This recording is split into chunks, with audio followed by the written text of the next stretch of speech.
Alright guys, here we are into what may be the final series of the day.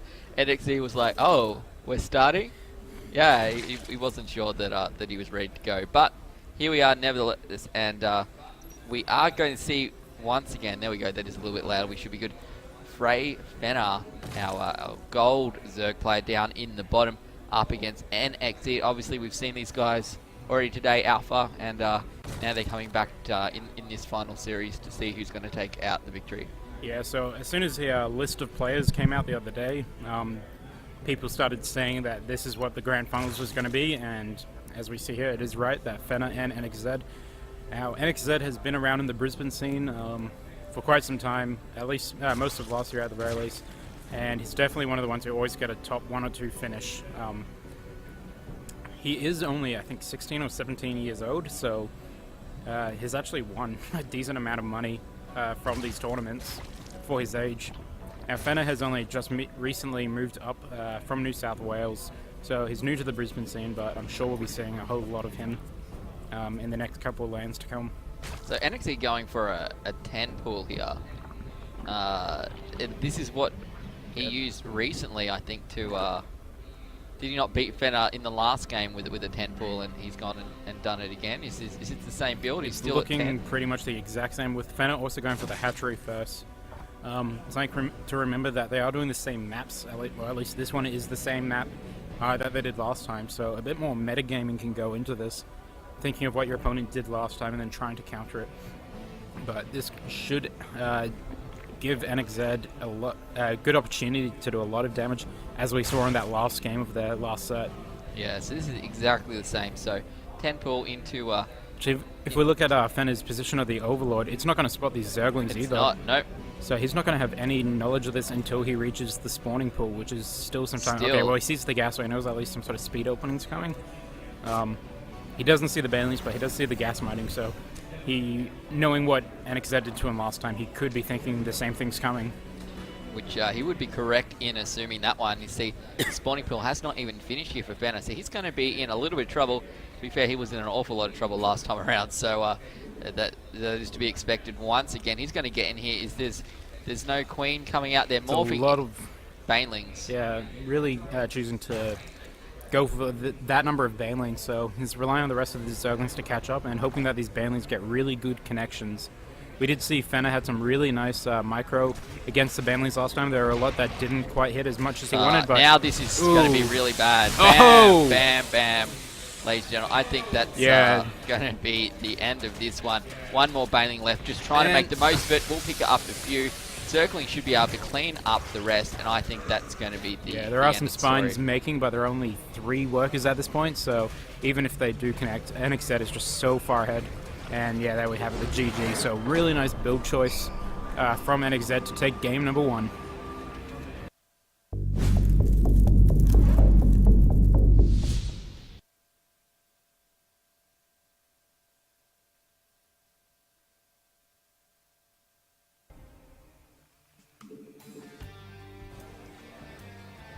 Alright, here we are for game 2 of this best of 3 series between our Gold Zerg, Fenner, up against AV. What does it stand for? Avion. Oh, wait, no.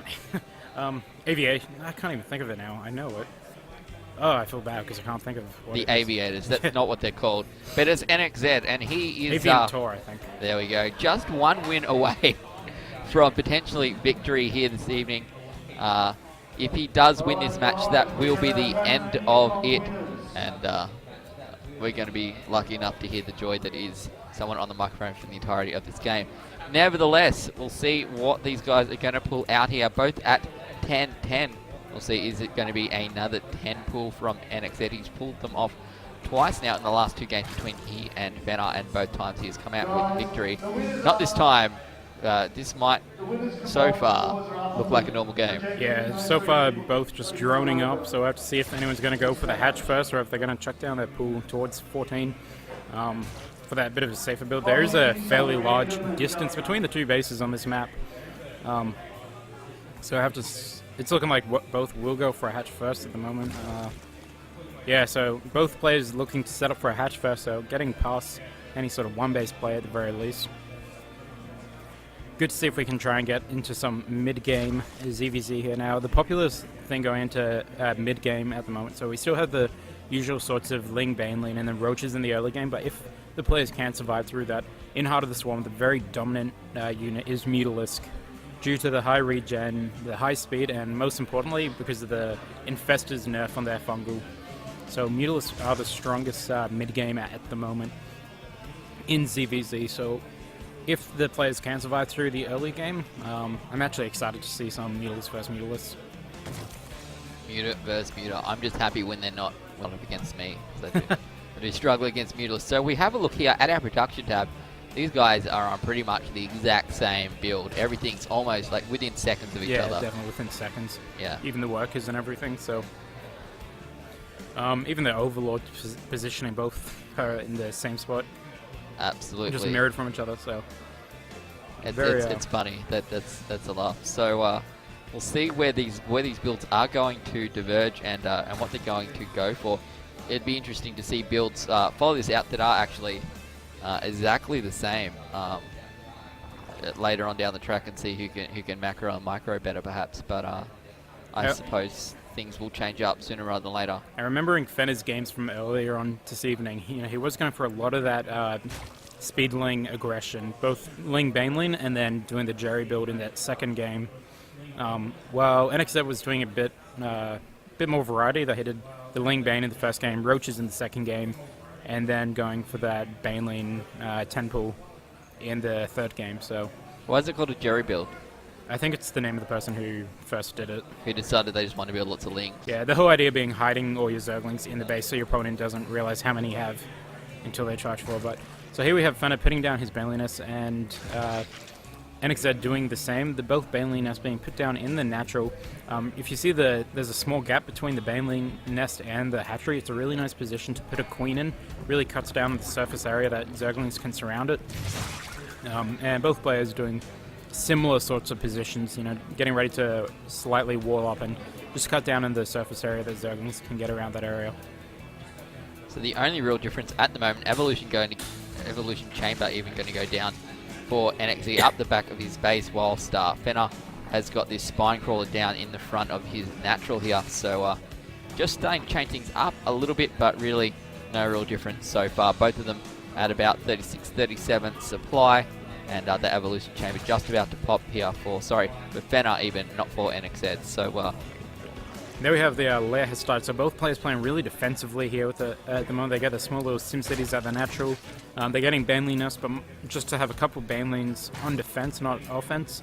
And we do have NXZ getting his lair with an extra 2 gas. So as long as he can defend any sort of Ling aggression that follows this up, he's in a really good spot getting that early lair. But just looking at the unit tab, you can see, both players don't have very many units, but as far as getting such a fast lair has, he's got 3 Zerglings and 2 Banelings, and that's it. 3 Zerglings, 2 Banelings, 48 supply for both sides here, and it's just been a little bit of a tussle down here over at Fenner's base, but nothing he hasn't been able to deal with. At the same time, those 2 extractors even are going to pop there, so 4 gas for him, 4 gas for NXZ as well, and slowly just trying to build this out. No one's gone for a third yet, they're just trying to be safe. There we go, third now going to pop out for Fenner. Now Fenner is going to be getting the third, but with such a faster lair for NXZ, means he should be able to get Mutalisk out in time to really punish that third, and possibly even deny it. So at the moment, I'm really liking NXZ's spot with and there we go, the Spire is being put down, so having such an early lair, which leads to such an early Spire, I'm really liking his spot at the moment. Now, a few Lings coming across the map, but there's, with all these Banelings over here and the Queen in that spot that you were talking about, and a couple of Spine Crawlers, there's very little that they can do, and obviously they just turn around and go home, and as soon as these Mutalisks pop out and appear in his third or his natural whatever, it's not going to be ideal for Fenner at all. Now we got to remember that NXZ will have the earlier Mutalisk, but he's really got to take advantage of that and do some damage to that third, because if Fenner is able to take the third, that's an extra 2 gases he can get, and that equals a lot more Mutalisk being produced. We do have Fenner posturing with a lot of Zerglings, but NXZ's looking fairly ready. He's got all the spines at home. He's got a couple Banelings himself, and he's got a good, strong number of Zerglings still. But a bit of a skirmish going on, but both sides retreating. So that spy is now complete. We'll see that Fenner is actually not even has he finished his lair. Only now is that lair coming up for him. So he's quite a long way behind. Obviously, he's third now getting up, and he's going to go and get that gas as well. But as you said, it's really going to come down and see whether. Well, that is a lot. Let's have a look how many in production. 6 in production, plus I think 3 just popped out minimum. Probably more than. Let's have a look at our units tab. Whoop. There we go. 7 up at the moment. So he said that he can do quite a lot with this. He does go down and grab his third. Oh, did that Baneling hit? And yeah, looking like it didn't do too much damage now. We do have the Mulus flying over. And I'm not sure if Fenner will be able to hold this. Does he have a Spire of his own at this point? Does he have any Mulus coming? Not that I've seen, but yeah, he's trying to get a Spore Crawler up, but it won't be finished in time.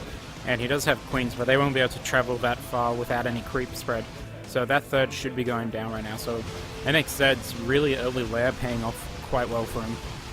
We'll have a look just down here. We see that Lings and Banelings are fighting it out, but in reality, it doesn't look like NXZ is going to be in any trouble down there. He will take out that third of Fenner as he's trying to hold his own third. It looks like it might go down. He's going to get to cancel it. He will end up cancelling it. Banelings coming in just too slow. Their fat little bodies. The Mulus are hitting the natural of Fenner right now, and his own Mulus are coming out. But if we have a look at the number of Mulus, 11 Mulus for NXZ, and you had it before, and 7 for Fenner. So NXZ does have that lead, but as well as the Queens and Spores with the defender's advantage, NXZ will pull back. And after all of that, they're still back onto 2 bases. And fairly even in supply after all that, but NXZ taking some nice advantage of having more Mulus, so he can fly around the map and pick off some of these overlords. Both players just picking up overlords where they can. We have some Banelings looking like they might connect. Oh, great connection on those Banelings, taking out a huge number of Zerglings. And for those who don't know, this map is set underwater, so that's why when things explode, they go flying up into the sky or flying up into the ocean. Ah, so that's why makes the sense. physics engine. I don't see any water. How can because we are underwater that entire thing. If you ever look around, they got the fish flying around. Anyway, an engagement at the natural with let's get back to the Mulus and Zerglings. So the Zerglings are looking like they will take the ground battle quite dominantly. So even if Fenner is able to take air control, which is looking like he will, how much damage can these Zerglings and Banelings do? Because there is a very large number of them, and it will take a long time to clean them all up. So many workers are being taken down, but they still have fairly even worker counts at the moment, but more and more Fenner's workers are dropping to the Zerglings and Banelings of NXZ. We have a look at the units here. Fenner only has 28 drones at the moment, whilst NXZ all the way up to 43. Looks like this third is going to go down once again. NXZ, no, he's going to get pushed away here, so those Lings not being able to do enough damage, and the duelist just going to chase them off. So up to 3 bases apiece, but Fenner is a little bit behind, both in army and in worker count as well. Well, there is a very brief time here where Fenner actually has a huge Mutalisk lead. So if he can take advantage of that, he may have a chance of coming back. But NXZ does have a very strong econ lead, and as long as he can play defensive with these Mulus and use Spores and Queens, he should be able to hold this. But he is engaging right now without any sort of Spores, without any sort of Queens. So Fenner's higher Mulus numbers should be able to come through and take down NXZ's Mulus. So even though NXZ is far ahead in this game, Fenner is holding on. He decides he wants the best way to get rid of these Mutalists from his own base is send Lings out to third of Fenner and try and draw them back perhaps, because he really cannot defend his own base at the moment with the amount of Mutalists he has. So he will be in there trying to take out that third, and he will take down the third again this time. And that may force Fenner to come back, because he's not going to be able to really race him here. He decides maybe he might try and get rid of some of these overlords and perhaps stop him from building a few units by supply bulking NXZ. But NXZ is still 20 supply ahead at the moment, especially if he's throwing Lings into the battle down here as they start to die. So Lings have cleaned out the third is down. The natural has been absolutely cleaned out of workers. And Baneling hit here. Absolutely going to start working away at the drones here in the main. So right now this is coming down to how well Fenner can use these mules. He still does have the mutalist lead, but NXZ is catching up. There are no spore crawlers on the map, and there we go. Some Zerglings actually did get inside NXZ's base as well. So he's down on workers, so both players have nearly no workers left, and Fenner actually has a strong mutalist lead with an extra 4 mulalists, so he may actually be able to take this. There is stuff going on all over the map at the moment. So many mutalists over here from Fenner. It's really going to come down to these mutalists, and you see Fenner just starting to lose away. He really only has his mutalists left. If we look at the units, he's got 15 mutas up against 13 mutas. And 6 Lings and a couple of Banelings, so yeah, neither player has queens, and I don't think either player even has spores at the moment, so that means there's no real defender's advantage past the point of your units rallying faster. So there we have 1 queen, and we can see NXZ's just purely mining gas basically, but now he will hop onto the minerals. I'd love to see him chuck down a single spore crawler. If he can get rid of these mutalists here, I would suspect that Fenner would feel that he's this pretty much queen lost. is the only thing that has got a bit of a chance, so while the mutalists kill the queen, could NXZ do enough damage? Having a look at the unit count, we can see that Fenner is still up, and very close battle as they both drop down 1 mutalist at a time. Who will come out on top with this? Fenner is down at 8, NXZ at 7, now both at 7, both at 6. As they continue, but it's looking like NXZ will try to pull back, and he will lose his workers due to that, but an extra mutalist is being made for NXZ. And Fenner has no workers at the moment, so he is not mining, and NXZ has 2 workers that he's hidden away. So with these extra mutalists coming out, as long as he can keep his mutalists ready to keep it alive, he might be able to take this, since he does now have the defender's advantage. And one of the mutalists is not in the fight for Fenner, and that's definitely going to cost him a lot, as his mutalists are able to take this. Targeting down the mutalist, will NXZ be able to target them down one at a time, down to 3 mutalists and 4 mutalists, and it's looking like NXZ will be able to take this game, take the series, and take the grand finals of this tourney. And that could be it, ladies and gentlemen. 1 down mutalist to 3 supply. 3 supply, that is it, and it is running away. I guess it's swimming away. GG and does there we have come out. the GG. That is one of the closest games I have ever seen. That came down to, what was it, 8 mutalists versus 8 mutalists in the end, or 6 versus 6. Everything else, like nothing else mattered except for those 6 mutalists on each team. So yeah, definitely one of the closest games I've ever seen. You can even see that in the score tab there. That was ridiculous. Have a look there. They both. That was really good work from both players, just counter-attacking each other with the Lings while their mutalists chased each other. So really nice play from both players. But NXZ being able to just claw himself apart through some beautiful play at the very end, making some right decisions to try and make that one last mutalist and fly away to keep his mutalist away from his opponents until they're able to get that one last one up. And it's amazing to see just the difference that one unit can make when it really comes down to the push. Also, in that very last battle, Fenner had 1 mutalist that wasn't in the fight, so that gave NXZ a 2 mutalist advantage, and that just slaughtered the fight just because of those 2 mutalists. So, and that's how it. fragile it is. And that's how it is. Yeah. So he's gonna NXZ will take the victory, take the day with another 2-0 lead over Fenner here. Fenner's going to pick up second place, and Mr. Berksy, our Protoss player.